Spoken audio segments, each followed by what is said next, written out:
नमस्कार, मैं हूं जल्पा क्षत्रिय और आप देख रहे हो के न्यूज नेशनल। उत्तर प्रदेश के चौथे चरण की 9 जिलों की 59 विधानसभा सीटों पर आज मतदान हुआ। आपको बता दें कि इस बार इन 59 सीटों पर 624 प्रत्याशी अपनी किस्मत आजमा रहा है, जिसमें से 91 महिला प्रत्याशी भी शामिल है। जिन 9 जिलों में मतदान हुआ उनमें बांदा, फतेहपुर, हरदोई, लखीमपुर खीरी, लखनऊ, रायबरेली, सीतापुर, पीलीभीत और उन्नाव भी शामिल है। आपको यह भी बता दें कि 2017 में इनमें से 50 सीटों पर भारतीय जनता पार्टी ने जीत हासिल की थी, जबकि एक सीट भाजपा के गठबंधन वाली अपना दल ने जीती थी। बाकी 2 सीटों पर कांग्रेस, 4 पर समाजवादी पार्टी ने जीत हासिल की थी और बहुजन समाज पार्टी ने भी 2 सीटें वहां पर जीती थी। आज यही हमारे आज का मुद्दा है कि आखिरकार चौथे चरण का जो आज मतदान हुआ वो सीटों का गणित क्या है और क्या कहती है इस बार चौथे चरण की राजनीति। तो हमारे साथ इस चर्चा में आज जुड़ चुके हैं राजनीतिक विशेषज्ञ योगेश टुडकर, हमारे साथ जुड़ चुके हैं ज्योति अमीन पटेल जो कि राजनीतिक विशेषज्ञ है, वो भी हमारे साथ इस चर्चा में जुड़ी है। भाजपा की ओर से संजय रावल हमारे साथ जुड़ चुके हैं, कांग्रेस की ओर से दीपचंद राठौड़ हमारे साथ है और आम आदमी पार्टी की ओर से कालू बगासिया भी हमारे साथ इस चर्चा में जुड़ चुके हैं। आप सभी का स्वागत है के न्यूज़ में। आपसे यहाँ पर शुरुआत में करना चाहूंगी संजय जी, यूपी में आज चौथे चरण का हमने मतदान देखा। अगर यही सीटों के गणित की हम बात करें, अगर 2017 की हिस्ट्री में चले जाए तो तब देखा था कि भारतीय जनता पार्टी ने 59 में से 50 सीटें वहां पर हासिल की थी और एक सीट उनकी गठबंधन वाली अपना दल को भी वहां पर मिली थी।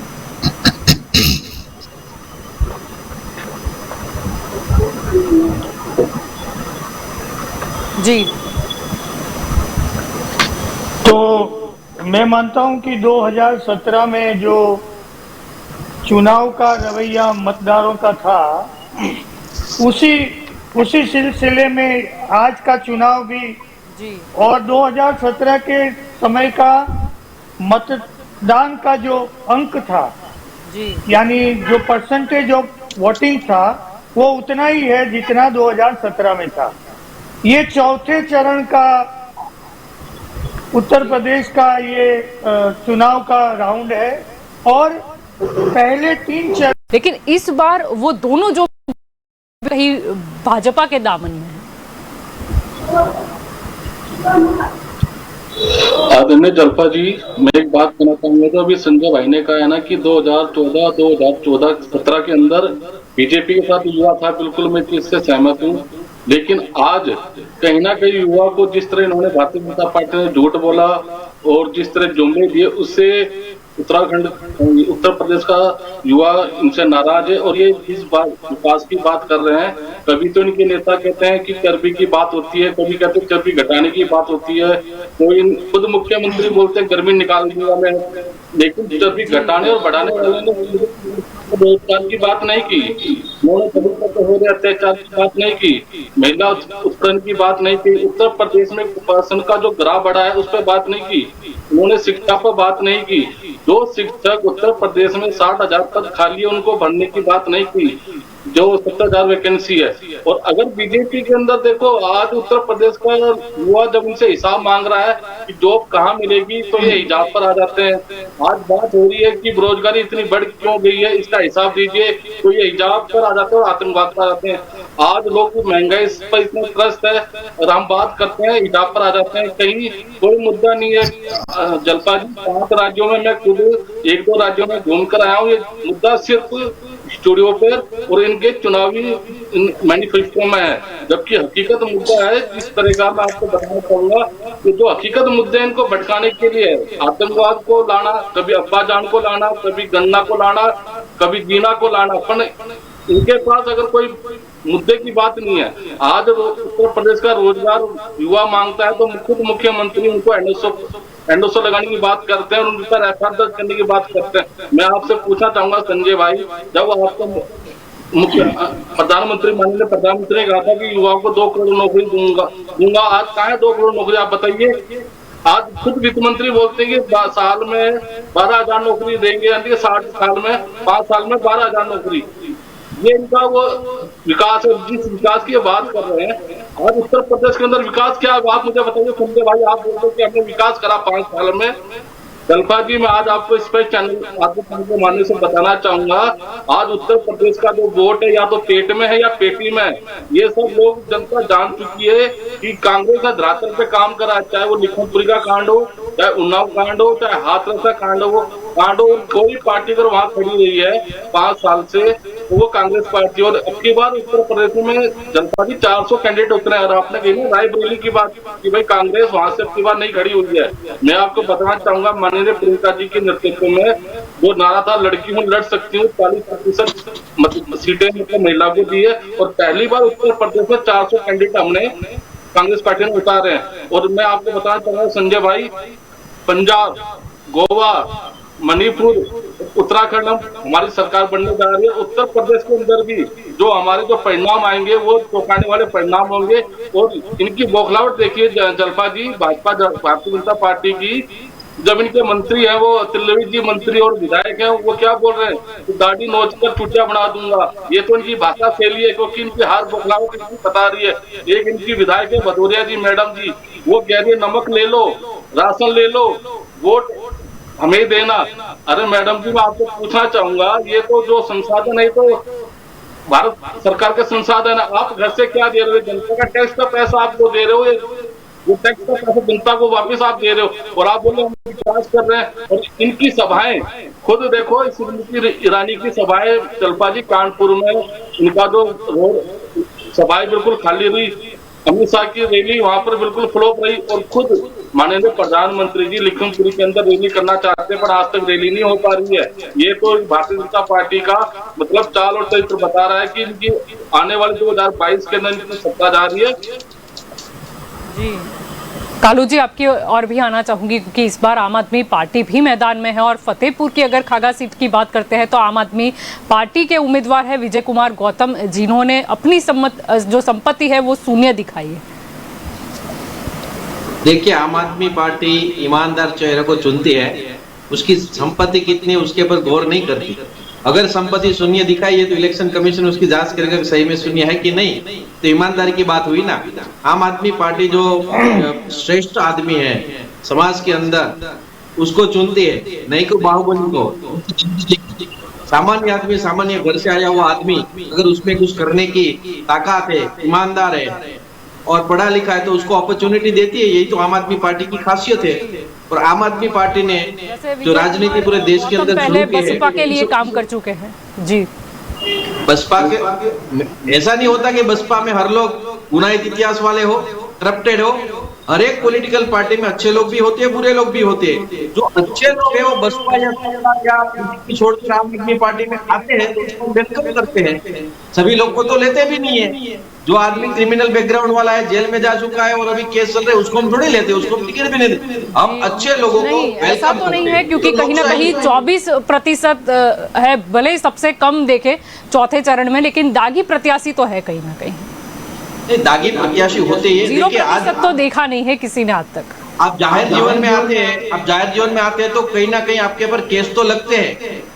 कोई भी केस लग जाता है, चाहे आप समाज के साथ खड़े रहते हो, अपने वोटर के साथ खड़े रहते हो, आप मार्च लेकर चलते हो, तो पुलिस जिसकी सत्ता है वो कैसे भी केस कर देती है। अभी गुजरात में हर एक विपक्ष के नेता ऊपर केस रहते हैं क्योंकि भाजपा का वही काम है सत्ता में रहकर सबको दबाने का। तो थोड़े बहुत केसेस रहते हैं तो उसको क्रिमिनल आप नहीं कह सकते। क्रिमिनल किसको कहते हैं? जो जाहिर में हत्या की हो। मैं गंभीर आरोप की ही बात कर रही हूँ। नहीं वही ना, कैसे आरोप है वो भी देखना पड़ता है ना। किसी ने डकैती तो नहीं की, किसी ने कुछ मार्च लेकर रास्ते पे गए और उसको उसके ऊपर मुकदमे लगा दिए तो वो प्रूव नहीं हुए, वो अंडर प्रोसीडिंग है। तो ऐसे हम नहीं कह सकते कि ये वो टाइप का क्रिमिनल है।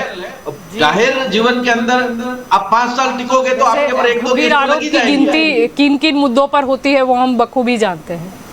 हाँ वही ना, लेकिन निग्लिजिबल होते हैं, वो भी प्रूव नहीं हुआ। कैसे भी केसेस होते हैं तो फिर भी आप बता रहे हमारी पार्टी में सबसे कम क्रिमिनल बैकग्राउंड वाले कैंडिडेट है तो अच्छी बात है ना। वही तो हम करना चाहते हैं। राजनीति में जो भ्रष्टाचार है, क्रिमिनल बैकग्राउंड वाले लोग हैं, उसको सफाया करना चाहते हैं और उसके हम लीड कर रहे हैं पूरे देश के अंदर। कहीं ना कहीं मुझे लगता है कि सारी पॉलिटिकल पार्टियों को आने वाले टाइम में ये सोचना पड़ेगा और ऐसे कैंडिडेट, बेदागी कैंडिडेट को उतारना पड़ेगा, साफ सभी वाले लोगों को उतारना पड़ेगा। बाहुबली का मेरे को लगता है कि अभी 5-7 साल में जमाना चला जाएगा। अच्छे कैंडिडेट आपके सामने आएंगे और वही हमारा प्रयास है, चाहे हमारी पार्टी का प्रत्याशी जीते या दूसरी पार्टी का जीते, लेकिन जो भी जीते वो ईमानदार होना चाहिए, साफ सभी वाला होना चाहिए, तभी तो जनता का फायदा है। हम नहीं कहते सारे लोग हमारे ईमानदार है, दूसरी पार्टी में भी 2-3 हो गए, 2-3%, 5%, तो वो भी जीतने चाहिए और लोगों को वही करना है। जो बेदागी लोग है, ईमानदार है, जिसकी सभी सही है, उन आदमी को वोट देना है। आप कैसे भी क्रिमिनल को जेल में बैठे बैठे चुनाव लड़वा लेते और वो जीत जाते, तो वो हमारे लिए और लोकतंत्र के लिए बहुत दुखदायी बात है। और ये उत्तर प्रदेश चुनाव में मजे की बात वो है, कभी भाजपा भी जो फ्री का विरोध कर रहे हैं गुजरात में, उत्तर प्रदेश में फ्री की बात कर रहे हो, किसानों को फ्री में बिजली देना चाह रही है, तो मुझे लगता है कि जहां पर उसकी सत्ता जा रही है वहां उसे ये सब करना पड़ता है। और आम आदमी पार्टी तो सत्ता है या नहीं है, सभी जगह पर ये बात करती है, लेकिन जहां पर भाजपा की सत्ता है और मिलने वाली वहां पर वो इसका विरोध करते हैं। जब उत्तर प्रदेश में उसको लगा कि अभी किसान लोग नाराज है तो इसको फ्री में बिजली की बात करते, तो गुजरात के किसानों ने कौन सा अपराध किया है, उसको भी फ्री में कर दो, 30 साल से वो भी बिल भर रहे। तो ये सब को लोग पहचान चुके, एक्सपोज हो गए। जहां तक दीपचंद जी बात करें कांग्रेस की, तो कांग्रेस में मुझे हंसी आती है कि बोलते मैं लड़की वो लड़ सकती हूँ, जो लड़की वो लड़ सकती हूँ, ब्रांड एम्बेसडर है उसको भी टिकट नहीं दिया आपने कैसा ये मैनेज किया भगवान जाने। लेकिन वो लड़की खुद नाराज है जो पोस्टर गर्ल हुआ करती थी ये कैंपेन की। तो मुझे लगता है कि कांग्रेस ने तो खाली खानापूर्ति की है, लड़कियों को, औरतों को जब लड़ाना था 50% तो ऐसे ही टिकट दे दी, उसका क्वालिफिकेशन नहीं देखा, उसको जीत सकती हो नहीं देखा। तो मुझे लगता है वो खुद अपने आप ही हाशिए में चली गई है। सीधी लड़ाई तो भाजपा और दूसरे पक्षों के बीच में रही है, कांग्रेस उसमें नहीं है। और जब उत्तराखंड और पंजाब की जब दीपचंद बात करते तो मुझे लगता है कि वो जमीनी लेवल पर गए ही नहीं है, उसको पंजाब की परिस्थिति नहीं मालूम, उत्तराखंड की भी नहीं मालूम। मीडिया में आकर बोलने से कुछ नहीं होता, ग्राउंड लेवल पर देखना होता है। आप उत्तर प्रदेश में सारे पॉलिटिकल पंडित कह रहे हैं आप कहीं पर भी नहीं हो, पंजाब में आप फिसक रहे हो, उत्तराखंड में भी आपका अता पता नहीं है, तो आपको ये जमीनी हकीकत रखनी पड़ती है, खाली बोलने से। जी ज्योति जी, आपके और यहाँ पर आना चाहूंगी क्योंकि काफी गंभीर विषय पर चर्चा हुई। अगर हम दागी प्रत्याशियों की बात करते हैं, अगर चौथे चरण की बात करें तो 9 उम्मीदवार ऐसे भी हैं जिसमें महिलाओं के प्रति गंभीर अपराध का आरोप है, यानी महिलाओं के साथ बदसलूकी हो या फिर रेप जैसी घटना है, क्योंकि 2 उम्मीदवार ऐसे भी हैं जिन पर रेप का कहीं ना कहीं आरोप है, जिसमें एक जो है वो रायबरेली के हरचंदपुर से सीट से निर्दलीय चुनाव लड़ रहे हैं और दूसरे जो प्रत्याशी है वो सपा से सीतापुर के सेवता सीट से लड़ रहे हैं, जो काफी गंभीर हम गिन सकते हैं इसे। जल्पा जी, यूपी और बिहार दोनों की हम राजनीति देखें तो उसमें बाहुबलियों का बोलबाला बहुत सालों से है और एक्चुअली बहुत बढ़ चुका है। तो पहले जब इलेक्शन जाहिर हुए थे तब एकदम शुरू में मतदाताओं के या पार्टियों के अंडरकरंट थोड़े समझने में दिक्कत हो रही थी, क्योंकि कोई भी अपना मन बता नहीं पा रहा था। लेकिन जैसे जैसे उम्मीदवारों की लिस्ट बाहर आती गई और अभी जो मैं मतदान के प्रतिशत देख रही हूँ उसमें से अब मैं समझ पा रही हूँ सबसे ज्यादा आपराधिक उम्मीदवार समाजवादी पार्टी के हैं। तो मुझे बहुत निराशा हुई, क्योंकि वहां पे बीजेपी को अगर टक्कर कोई दे रहा था तो समाजवादी पार्टी, लेकिन जब उन्होंने अपनी उम्मीदवारों की लिस्ट जाहिर की तब मुझे बहुत ज्यादा निराशा हुई कि अभी भी वो पुराने लकीर पे ही चल रही है, वही अभी भी बाहुबलियों और आपराधिक प्रवृत्ति के लोगों को बोलबाला हो रहा है। तो ये सबसे ज्यादा समाजवादी पार्टी के हैं। अच्छा, अब जैसे अभी मैं मतदान के प्रतिशत देख रही हूँ तो अभी आज शाम को 5 बजे तक 57% जितना ये जो आज का क्षेत्र उसमें नहीं हुआ है, तो मेरे हिसाब से कम है। और जो दूसरे भी पहले 3 चरण हो चुके हैं तो उसमें से अमूमन 2% के आसपास 2017 से कम ही है। तो वो दिखा रहे हैं कि मतदारों में नाराजगी तो है। और उन्नाव के पास एक गांव है, उसमें आज गांव वालों ने मतदान का बहिष्कार किया था, फिर समझा बुझा के वहाँ के जो मजिस्ट्रेट वगैरह हैं, डीएम वगैरह, उन्होंने फिर 2 घंटे बाद शुरू करवाया। ऐसे ही सबसे ज्यादा लखीमपुर रीजन में मतदान हुआ है, जो दिखा रहा है कि इस बार शायद किसानों ने जो लखीमपुर कांड हुआ था उसकी जवाब देने की ठानी है। तो इस बार भाजपा के लिए बहुत मुश्किल चढ़ाई है, क्योंकि पिछली बार इस क्षेत्र से लगभग 51 सीटें इन्हें मिली थी, लेकिन इस बार लखीमपुर कांड का इम्पैक्ट बहुत रहेगा। और सबसे ज्यादा कि जो उनके मंत्री के खिलाफ इतना लोगों का आक्रोश था, फिर भी उनको मंत्रालय में बनाए रखा, और वो भी गृह मंत्रालय के राज्य कक्षा के मंत्री के रूप में। तो अब ये भी परीक्षा हो जाएगी जब 10 मार्च को रिजल्ट आएगा, तो कि ये निर्णय भाजपा को कितना महंगा पड़ेगा। तो ये एक उसकी हो गई बात। अब रायबरेली की बात करें तो वो अभी तक कांग्रेस का गढ़ रहा है, और 2 सीटें जो जिसपे जीती थी इस बार वो दोनों विधायक भाजपा में चले गए हैं और उनके निशानदेही के नीचे लड़ रहे हैं। तो अब देखना ये है कि अब अभी तक जो इनकी रायबरेली की सीट बरकरार रही, तो वो उम्मीदवारों की वजह से थी या कांग्रेस की वजह से थी, वो भी साफ हो जाएगा। और कांग्रेस में जैसे लोकसभा में अपना अमेठी का किला खोया है, तो रायबरेली का अगर बरकरार रहे तो उनके लिए अच्छा है, नहीं तो उनके लिए बहुत मुश्किल हो जाएगी उनके लिए भी। तो अभी जो जिस तरह से मतदान हो रहा है, तो जब 10 तारीख को रिजल्ट आएगा तब लोगों का झुकाव रुझान किस तरफ रहा वो पता चलेगा। क्योंकि अब समाजवादी पार्टी की और लोगों को थोड़ी आशा बंधी थी, लेकिन जिस तरह के उम्मीदवारों को उन्होंने टिकट दी है, तो उसके बाद अगर लोगों को सारे बुराओं में से एक को बुरा ही चुनना है तो सब कम बुरा ही चुनेंगे, क्योंकि उनके पास कोई ऑप्शन नहीं है। लेकिन हाँ, आपने जैसे कहा, मैं बिल्कुल सहमत हूँ कि ठीक है, केसेस होते हैं, क्योंकि आप अगर जाहिर पब्लिक लाइफ में हो तो होता है, लेकिन वो आरोप किस प्रकार के हैं वो गंभीरता बताती है कि किस तरह के गंभीर अपराधी हैं। क्योंकि बलात्कार या हत्या की कोशिश या हत्या या फिर लूट या फ्रॉड, तो ये सब गंभीर आपराधिक मामले होते हैं। चौथे चरण में भी 14 प्रत्याशी ऐसे हैं जिन पर हत्या के प्रयास का मामला चल रहा है। बहुत गंभीर विषय। जी बिल्कुल। हाँ, तो वो अब ऐसे उम्मीदवारों को तो टिकट देके पार्टी अपना कल्चर दिखा देती है, तो मुझे लगता है कि जो सूझबूझ वाले लोग हैं तो वो जरूर निराश हुए होंगे, क्योंकि यूपी की राजनीति और बिहार की राजनीति एक लिंक पे चलती है और वो दूसरे अपनी गुजरात की राजनीति से एकदम अलग होती है। तो ये सारे मुद्दे भी जरूर प्रभावित करेंगे जनता। जी बिल्कुल। योगेश जी, आपकी और यहाँ पर आना चाहूंगी। चौथे चरण की बात करें तो ये अहम इसीलिए भी है क्योंकि यहाँ पर नहीं सिर्फ पार्टी की परीक्षा चल रही है या फिर ना सिर्फ उम्मीदवार की प्रत्याशी की परीक्षा है, लेकिन केंद्रीय मंत्रियों की भी है। क्योंकि अगर रक्षा मंत्री राजनाथ सिंह की बात करें तो वो उनका संसदीय क्षेत्र लखनऊ है। स्मृति ईरानी की बात कर ले कि जिनका संसदीय क्षेत्र अमेठी है। मोहनलालगंज की बात अगर हम करते हैं तो वहाँ के सांसद कौशल किशोर की बात आ जाती है, और लखीमपुर के सांसद की भी बात आती है जो कि केंद्रीय गृह राज्य मंत्री अजय मिश्रा टेनी, जो काफी विवादों से भी जुड़े रहे। और इसके अलावा कांग्रेस की ओर से देखें तो फिर रायबरेली होता है। यानी कहीं ना कहीं जो ऊंचे गजे के हम नेता बोल सकते हैं, उन सभी की साख ये चौथे चरण में दिखाई देगी।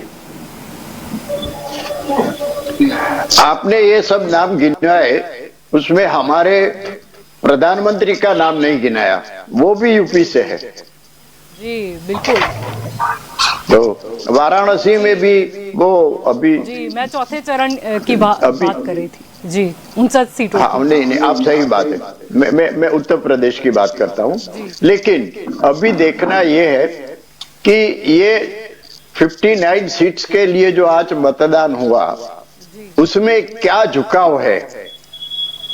भारतीय जनता पार्टी ने जो विकास किया, योगी जी ने जो काम किया, उसके लिए उनके लिए कोई सहानुभूति है या नहीं, वो देखना है। मगर आज तो वहां पर जातिवाद और अपने धर्मवाद की बातें हो रही है, और ये जो भारतीय लोकशाही के लिए बड़ा खतरे की निशान है।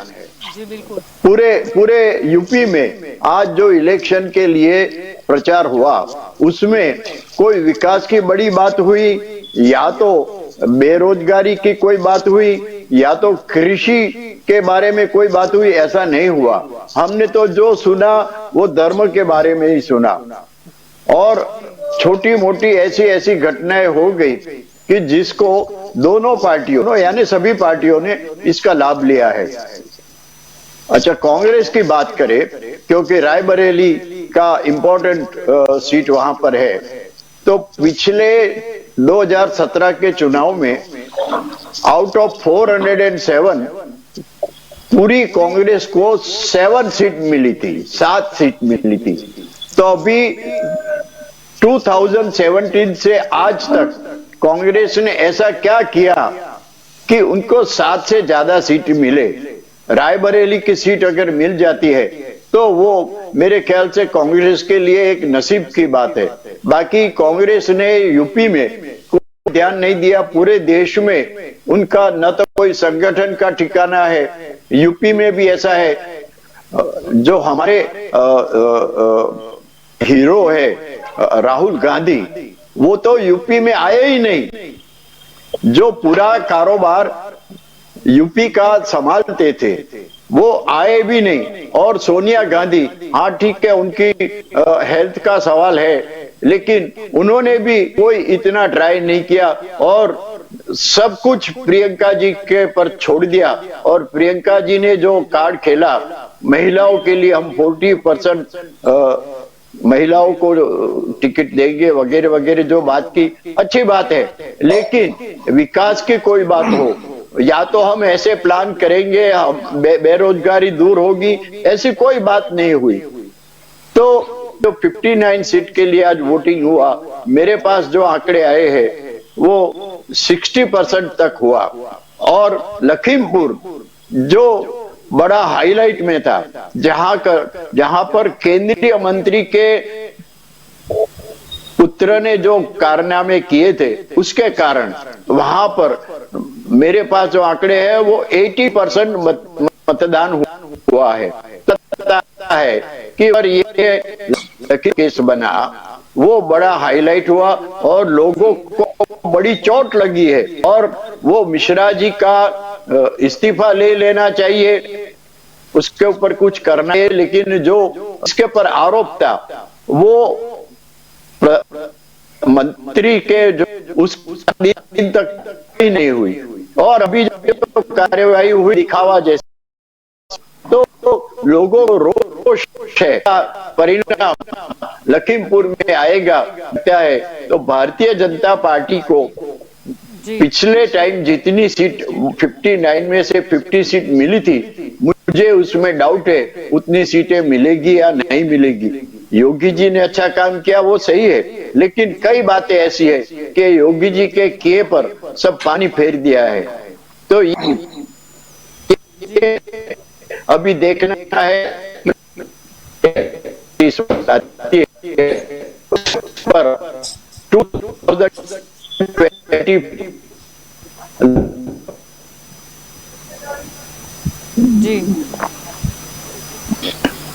जी बिल्कुल। तो दंगल डेस्का में इस वक्त हो चला है कॉमर्शियल ब्रेक का। ब्रेक के बाद हम इस चर्चा को आगे बढ़ाएंगे।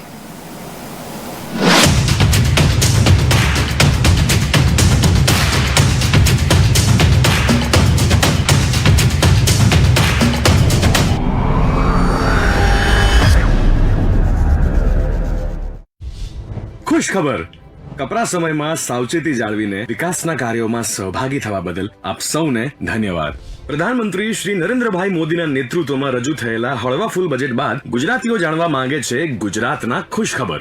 તો આ રહ્યા સૌથી મોટા ખુશ ખબર। મુખ્યમંત્રી શ્રી ભૂપેન્દ્રભાઈ પટેલે આત્મનિર્ભર ગુજરાતથી આત્મનિર્ભર ભારતના વિઝનને સાકાર કરતી નવી આઈટી પોલિસી જાહેર કરી દીધી છે, જે અંતર્ગત આઈટી ટેલેન્ટ પૂલ બનાવાશે। દેશમાં પ્રથમ વખત એપેક્સ ઓપેક્સ મોડલનો યુનિક કોન્સેપ્ટ શરૂ થશે, જેમાં ઉદ્યોગોને મળશે અભૂતપૂર્વ સહાય। આ ઉપરાંત રોજગાર, infrastructure, research, centre of excellence જેવી અનેક પહેલ થકી આઈટી ક્ષેત્રની નિકાસને રૂપિયા 3000 કરોડથી વધારીને રૂપિયા 25000 કરોડ સુધી લઈ જવાનું લક્ષ્ય છે। રાજ્યની આઈટી ઇકોસિસ્ટમના વિકાસ માટે એક અત્યંત સાનુકૂળ માહોલ તૈયાર કરવાનો ગુજરાત સરકારનો ઉદ્દેશ છે।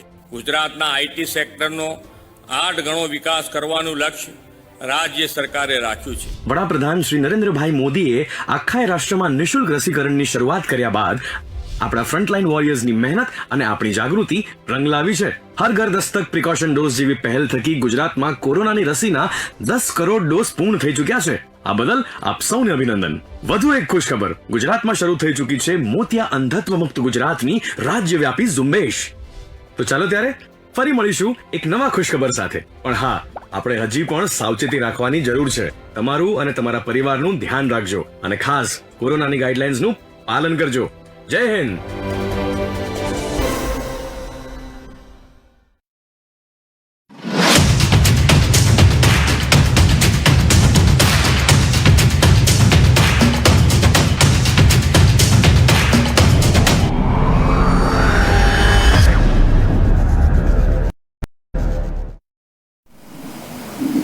Welcome back.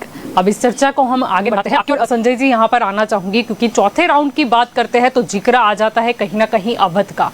अवध का इसीलिए क्योंकि कुल अवध की बात करें तो 21 जिले आते हैं, जिनमें से 7 जिलों की बात करें जिसमें आज मतदान हुआ। और इस बार देखा जाए वैसे तो चुनाव में एवरग्रीन मुद्दा ही राम मंदिर का रहा था, लेकिन क्योंकि अवध की बात होती है तो कहीं ना कहीं राम मंदिर का जो मुद्दा है वो आ जाता है, क्योंकि वो हिंदुओं की आस्था के साथ जुड़ा है। लेकिन क्या लगता है इस बार क्या राम मंदिर निर्माण हो रहा है, इसीलिए क्या जनता का विश्वास वही मुद्दे पर भाजपा में कायम रहेगा? देखिए, राम मंदिर का मुद्दा वो तो भारतीय जनता पार्टी के एजेंडे में बहुत सालों से है। और अच्छी बात यह है कि सुप्रीम कोर्ट का नतीजा भी आ गया है और विधिवत मान्यता मिलने के कारण लोगों में जो सौहार्द का वातावरण पैदा हुआ है उससे एक प्रकार की शांति भी वहां देखने को मिलती है। उसी के साथ यदि देखा जाए तो 2017 से 2022 तक का शासन जो उत्तर प्रदेश में रहा वो दंगे वाला शासन रहा। 2017 से 2012 से 2017 तक का जो कालखंड यूपी में रहा उसमें अधिकांश दंगे हुए और ये सपा के शासन में हुए। और हमने देखा कि वहां क्योंकि चुनाव में एक मुद्दा सुरक्षा का भी होता है, 2017 के बाद ये प्रजा ने अनुभव किया है कि न तो राम मंदिर यानी कोई धर्म वाली बात नहीं, लेकिन कानूनी शासन की बात की जाए तो जब वहां अपराधियों में जो डर बैठा दिया गया है, जो वास्तव में अपराधी है वो किसी भी कौम के हो, किसी भी जाति के हो, उसके कारण आज हम देख रहे हैं कि उत्तर प्रदेश में महिलाएं काफी सुरक्षितता महसूस कर रही है जी। और अधिकांश अपराधी सामने चल करके, लेकिन अगर हाथरस की बात करें, उन्नाव की बात करें, लखीमपुर खीरी, चलो वो तो महिलाओं से जुड़ा हुआ नहीं है, लेकिन जो भी था क्योंकि काफी महिलाएं, चाहे वो एक माँ हो, बहन हो या फिर किसी बेटी की बात करें या पत्नी की बात करें जिन्होंने खोया, उसमें इंसाफ कब? तो ये लखीमपुर की बात हो या उन्नाव की बात हो, सरकार ने तुरंत उस पर एक्शन लिए हैं। और जैसा कि हम जानते हैं कि ये जो मिनिस्टर के बेटे थे उनको भी हिरासत में लिया गया था और उन पर भी शिकंजा कसा गया था। उनके साथ भी जितने लोग थे उनको भी बहुत कम समय में हिरासत में लिया था। जमानत तो कोर्ट देता है, उसमें किसी पक्ष की बात नहीं आती है।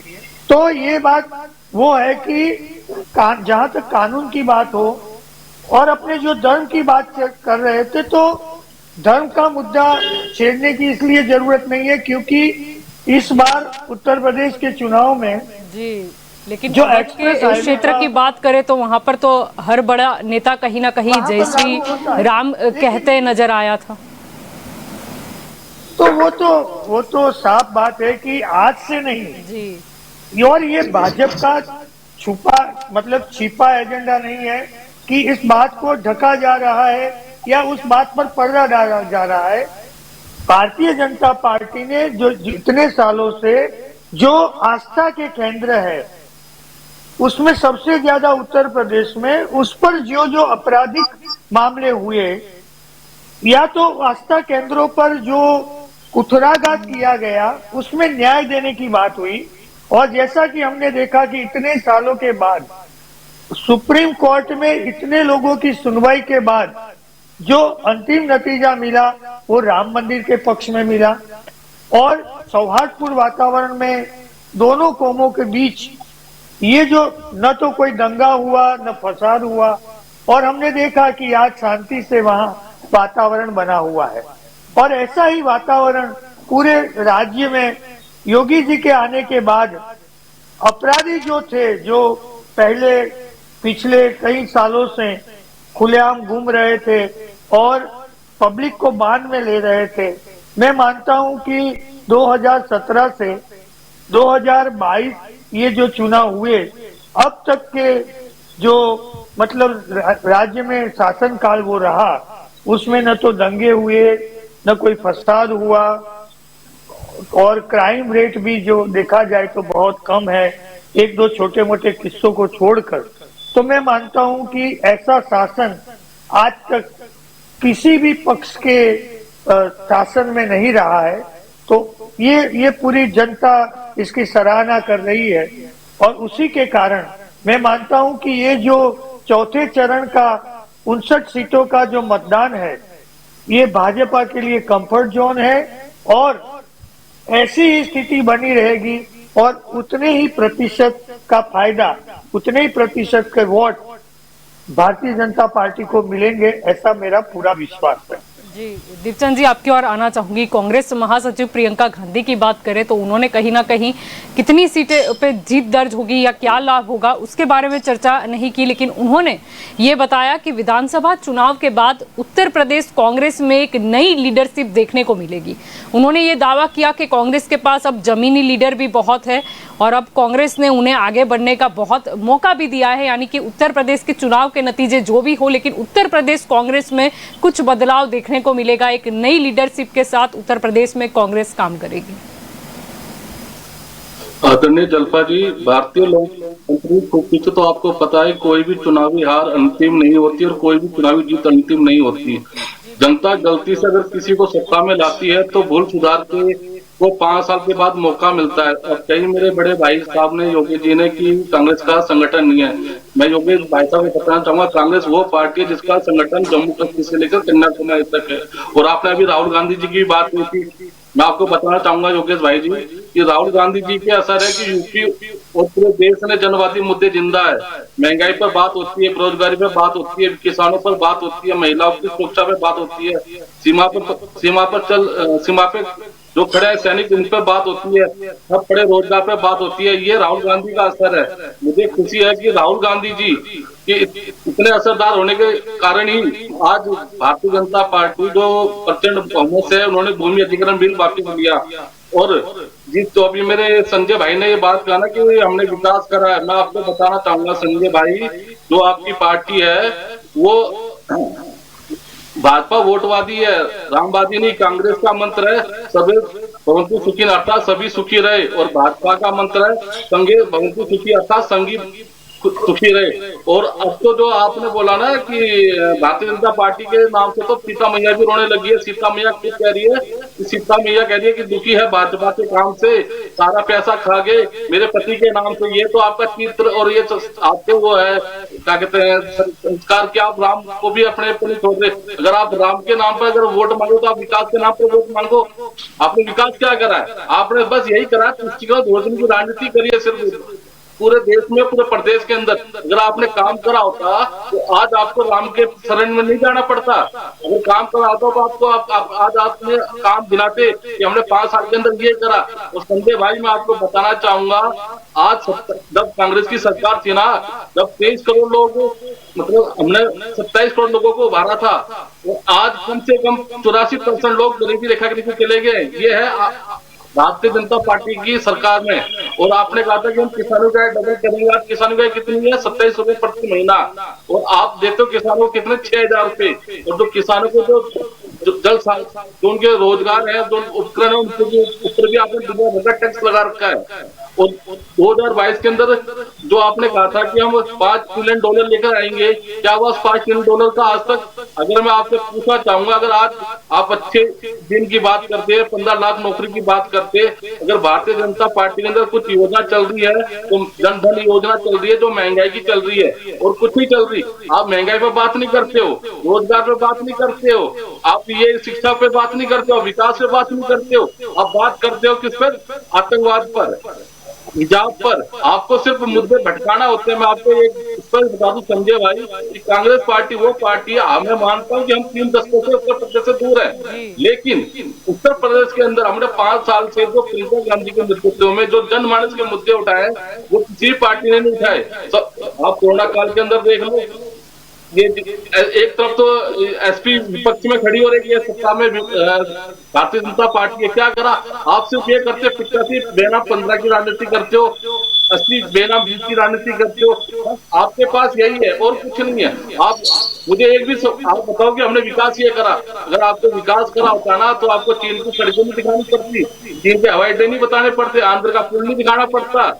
आपको वो चीजें दिखाते जो मैनिफेस्टो भी माननीय बहन मायावती जी ने और अखिलेश ने कहा था, उनके ऊपर आप फीते काट रहे हो। आप एक भी योजना बताए कि हमने ये योजना लागू करी 5 साल के अंदर जी? एक भी योजना बताइए कि हमने ये योजना हमने लागू करी, हमने ये विकास करा है। आप चुनाव के अंदर ही बोल रहे कि आने वाले 5 साल में हम करेंगे। वो भाई 5 साल क्या करा आपने?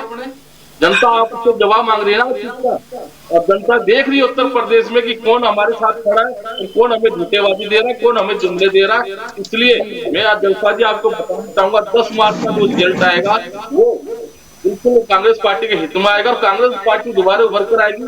ठीक है, जनता से भूल चूक होती है, मैं मानता हूँ कि लोकतंत्र की यही खूबसूरती है। भाई अगर आपने काम नहीं करा होगा तो हमें बाहर निकाला, और आज जब काम कर रहे हैं तो लोकतंत्र के अंदर वापस आने की उम्मीद भी हम रखते हैं। जी बिल्कुल, आपकी और भी यहाँ पर कालू जी आना चाहूंगी। अगर आम आदमी की पार्टी की बात करें तो काफ़ी राज्यों में जहाँ पर शायद वो पहले नहीं चुनाव लड़ती थी, अब लड़ती हुई भी नज़र आ रही है। और अगर 2024 की लोकसभा इलेक्शन की भी बात करें तो उसके लिए भी हर पार्टी के लिए अहम है कि ज़्यादा से ज़्यादा राज्यों में कहीं ना कहीं वो अपनी ज़मीन बिछा सके या कहीं पर नजर आए। आम आदमी पार्टी के लिए अगर उत्तर प्रदेश की बात करें, क्या लगता है, क्या उम्मीद है उत्तर प्रदेश की? जो भी वैसे तो 7 चरणों में वोटिंग होनी है, लेकिन क्या लगता है वहाँ की जनता आम आदमी पार्टी को कितना स्वीकार करेगी? क्योंकि वहाँ पर ऑप्शन प्रजा की बात करें तो ज़्यादा है, सपा भी है वहाँ पर, बसपा भी है वहाँ पर, कांग्रेस भी है वहाँ पर, निर्दलीय भी लोग खड़े होते हैं कई जगहों पर। तो निर्दलीय उम्मीदवार है वो काफ़ी भारी पड़ जाते हैं कई बार पार्टियों को।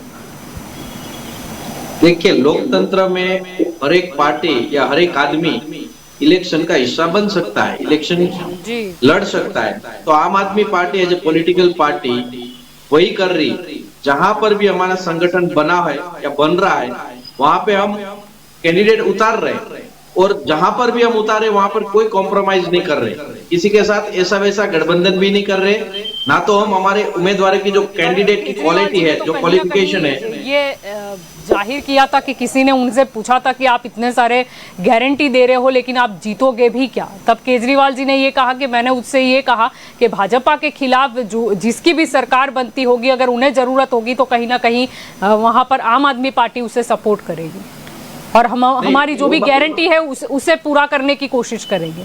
केजरीवाल जी के ना, देखिए आप भी जानते हैं कि आम आदमी पार्टी अगर उसका जहां पर संगठन नहीं है, पूरी कैंडिडेट्स नहीं उतारे हैं, वहां पर वो सत्ता में नहीं आ सकती। तो किसी को सत्ता से बाहर रहकर भी सपोर्ट देना पड़ेगा। अगर ऐसा इक्वेशन बनता है तो वो आज सरकार में भी शामिल हो सकती है। लेकिन कहने की बात है कि वो उसकी नीयत देखो ना, वो बताते हैं कि अगर हम सत्ता में नहीं भी आते तब भी हमारी जो गारंटी है, हमारा जो चुनावी मैनिफेस्टो है गारंटी के रूप में, वो जनता को उसके फायदे मिलने चाहिए। उसका मैं आपको लेटेस्ट एग्जांपल देता हूँ। सूरत म्युनिसिपल कॉर्पोरेशन में आम आदमी पार्टी विरोध पक्ष में है, फिर भी अभी जो लेटेस्ट बजट बाहर पड़ा है उसमें हमारे जो गारंटी कार्ड के कितने भी वायदे थे, कॉर्पोरेटर की बात कर रहे हो आप, गुजरात के सूरत की? नहीं, वही मैं मतलब ऑल इंडिया का बता रहा हूँ। हम सत्ता में नहीं है, विपक्ष में बैठे, फिर भी वो सत्ता पक्ष को हमने मजबूर किया कि काफी सारी हमारी जो गारंटीज थी उसको इंक्लूड करें। जो इस बजट लास्ट बजट अभी हुआ उसमें काफी सारी हमारी जो गारंटी कार्ड के मुद्दे थे वो भाजपा ने उसको इंक्लूड किए, हमने करवाए एज ए विरोध पक्ष अपोजिशन में बैठकर। तो वैसे ही अगर कोई सत्ता में आता है non BJP party Uttar Pradesh के अंदर और हमारा सपोर्ट चाहिए बाहर से अंदर से, तो हमारा कंडीशन वही रहेगा कि ये हमारे मुद्दे हमारी गारंटीड है, ये कहीं ना कहीं ये लोगों तक पहुंचना चाहिए। हम अगर उसका माध्यम या जरिया बनते हैं तो लोगों के लिए अच्छा है ना, देश के लिए अच्छा है ना। तो पहले तो कहा जा रहा था कि यूपी की जनता को ये बार कुछ नया ही चुनना चाहिए, क्योंकि ना वहां पर यूपी के विकास की बात हो तो ना सपा ने किया है, ना बसपा ने किया है, ना भाजपा ने किया है और ना कांग्रेस ने किया है। सिर्फ एक ही ऑप्शन है अगर जनता को कुछ अच्छा चाहिए।